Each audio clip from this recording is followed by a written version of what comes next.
My name is Jill Shedd. I'm a certified and licensed speech-language pathologist, and I work with adolescents with communication disorders in a public school setting.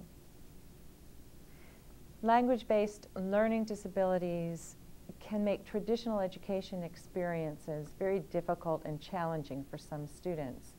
It can be frustrating because students with language-based learning disabilities often are very aware of the problems that they're having, but they just can't articulate what they're missing or why other kids can pick up things so much easier.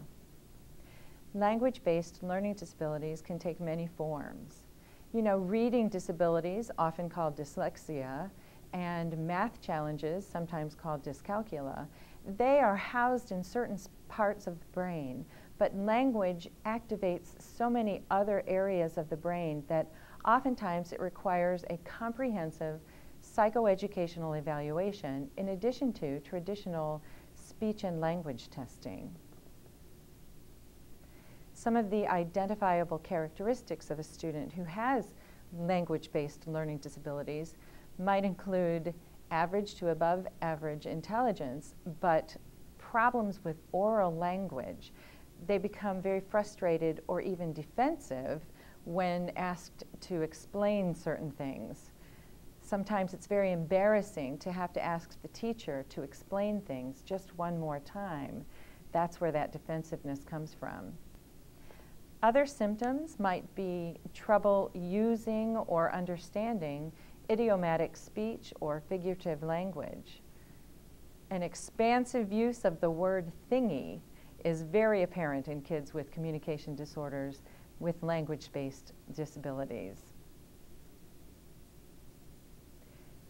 Because language-based learning disabilities stem from the faulty wiring in the complex connections of the brain, it requires multiple modalities to get information in. Strategies that can help include teaching students to advocate for accommodations, like more time, practicing scripts on how to ask for help. Sometimes the words don't come very easily, so they require a little assistance in trying to get the help that they need. There are professionals available to help develop an individualized educational plan, also known as the IEP, to support the parents, to come up with strategies and supports necessary to help the student in the curriculum demands, and to make sure that the appropriate therapy is provided for the students in the public school setting.